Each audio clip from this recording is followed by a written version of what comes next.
Everyone watching this video knows what a hashtag is.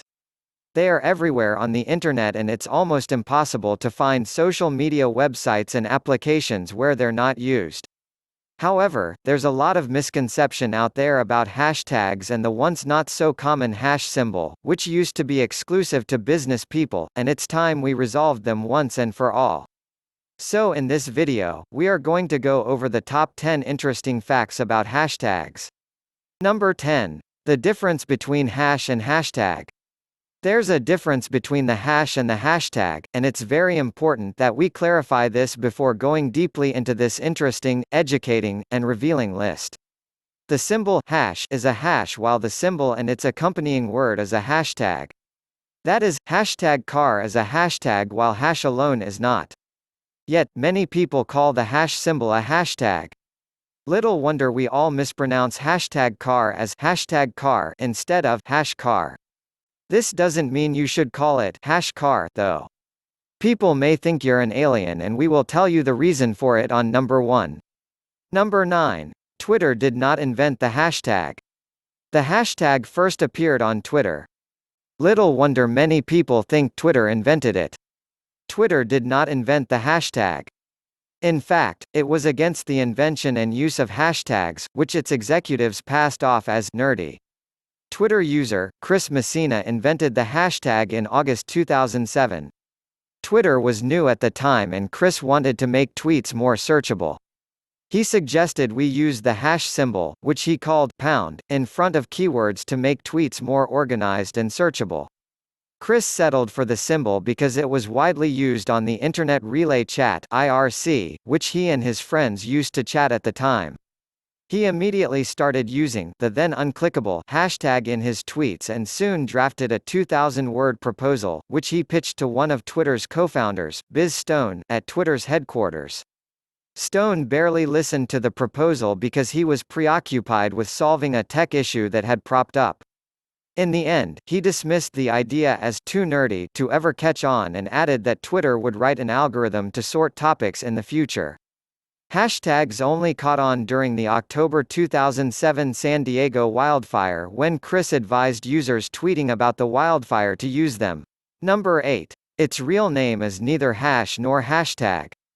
On number 9, we mentioned that Chris referred to the hash symbol as pound in his tweet. That was not a mistake. The term hashtag was non-existent at the time he made that tweet. Hash itself is a relatively new word and is just one of the many names of the pound sign. Many people, particularly Americans, call the hash symbol pound because it was formed from lb, the acronym of the pound and a unit of weight common in the United States. lb is the shortened form of libra pondo, the Latin word for a pound by weight. lb slowly turned into hash when scribes started adding a stroke to the upper part of lb centuries ago. The pound sign is called hash because of its close semblance to the stripes on military uniforms, which are also called the hash. However, its official name is octothorpe, particularly when it appears on telephones or the Internet. Number 7. It was added to telephones for no reason. In 1963, telephone manufacturers invented the touch tone system to solve the dialing problems common with early telephones. Under this new system, a distinct tone was assigned to the keypads on every row and column on telephones. This meant every number made a sound consisting of two distinct tones, one from its row and the other from its column. The sounds may appear useless and annoying to us, but that's how the system identifies the numbers we're pressing. This means a telephone with 12 buttons arranged in the standard 3 rows and 4 columns 3 times 4 can make 12 sounds. However, early telephones had 10 buttons. Only 0 occupied the last row, leaving the 2 extra spaces and tones to its left and right unused. Engineers at AT&T, which owned Bell Laboratories at the time, added the asterisk and hash buttons to utilize those spaces.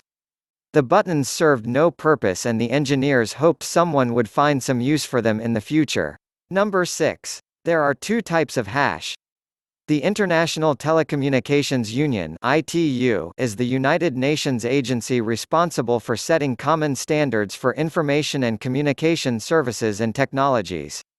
In 1988, it released a manual, advising telephone makers to arrange their numbers and symbols in one of three ways. The first is the common 3 times 4 arrangement, which has 123 at the top, followed by 456, 789, and finally *0 hash. The other two are the not-so-common 2 times 6 and 6 times 2 arrangements. However, the ITU also allowed phone manufacturers to use the now redundant 3 times 3 plus 1, 5 times 2, or 2 times 5 arrangements if they decided to skip the asterisk and hash buttons. Talking about the hash button, the ITU recognizes two hash buttons. The first is the European version, which stands upright at 90 degrees, and a slightly slanted American version that leans to the right at 80 degrees. Today, the 90 degrees version appears to have gone extinct, leaving the 80 degrees version as the dominant symbol. We should add that the ITU called the hash symbol a square. Number 5. Why C# is called C# and not C#. Many people, including newbie programmers, often call the C# programming language C# or C# instead of its real name, C#. That's confusing. Why do we call it C# even though it's spelled with a hash or pound, depending on your preference? Anders Heilsberg, the man who led the team that developed the language, said they originally called it COOL, which stands for C like object-oriented language. However, they abandoned the name because it was difficult to trademark. The team turned to the C++ programming language for inspiration for a new name. They added two plus signs to form C++++ before combining all four plus signs to mimic the sharp sign, used in music. Technically speaking, C# is written as C and not C#. However, people use the hash sign because it's within reach on keyboards. Number 4. Why Chris never patented it? Chris would have been a millionaire or even a billionaire if he had patented the hashtag, but he did not. In an answer posted on Quora, Chris said he did not patent the hashtag for two reasons.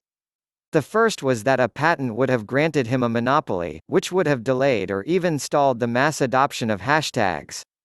This, he said, was counterproductive and against the rationale behind the creation of the hashtag. He created the hashtag because he wants people to use it. Lots of people, that is.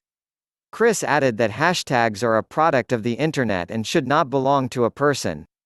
He has no interest in making money off them, and the satisfaction of seeing people use them is enough compensation for him. So readers, use more hashtags. Make Chris Messina happy. Number 3. How LB become hash? We already explained that the hash symbol originated from LB, the acronym of the Latin Libra Pondo, but we'll go a bit more in depth in this entry. The Romans shortened Libra Pondo to LB and used it as a unit of weight. It remained that way until it entered the English language, where scribes added a stroke across the top of L and B to indicate it's a shortened form of a longer word. The stroked LB slowly turned into the hash symbol as scribes paid little attention to its spelling as they wrote faster. At the same time, the word took a second meaning in the English language when business people started using it in place of no. So number 1 means no. 1 or number 1, number 2 means no. 2, and so on. This is why the symbol is also called the number sign. It's also the reason why typewriter manufacturers retained it, alongside at, which businesspeople used as a shortened form of at the rate of. The first typewriters were marketed to business people, and it made sense to retain the symbols they frequently used. Number 2. How it got its name. Where did the word hashtag come from? We'll turn to Stowe Boyd for answers. On the same day that Chris proposed the hashtag, Stowe Boyd commented on his post, proposing we call the hash and its accompanying word hashtags. Yes, that was no mistake. It's supposed to be a hashtag and not a hashtag. Someone somewhere closed the gap and joined both words together. We do not know who that person is, and we doubt if that person knows they formed a new word. They may have done that out of error for all we know. Number 1. Why it's a controversial word. The hashtag officially became an English word when it was added to the Oxford English Dictionary in June 2014. Before then, it was just another slang. The Oxford English Dictionary adds new words to the English dictionary only if they've entered widespread use. Most words begin as slang or imports from another language before they become official English words. However, the Oxford English Dictionary complicated things a bit when it defined the hashtag as a word or phrase following the hash symbol or the symbol itself, especially when it appears on a phone or computer. This means it would be correct to call hash a hashtag and consequently, hashtag car. In case you're wondering why we didn't tell you this at the beginning of the list, it was to avoid confusing the symbol with the symbol and word.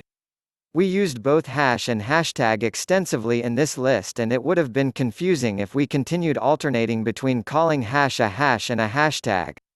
Besides, the Oxford English Dictionary added a caveat, especially when it appears on a phone or computer.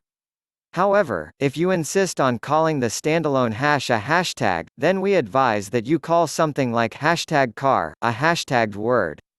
That's what Twitter does, and it prevents a lot of confusion. With that being said, here we come to the end of our video. I hope you like this video. If so, then, don't forget to subscribe to our channel so you never miss any video. See you in the next video. Till then, take care. Thanks for watching.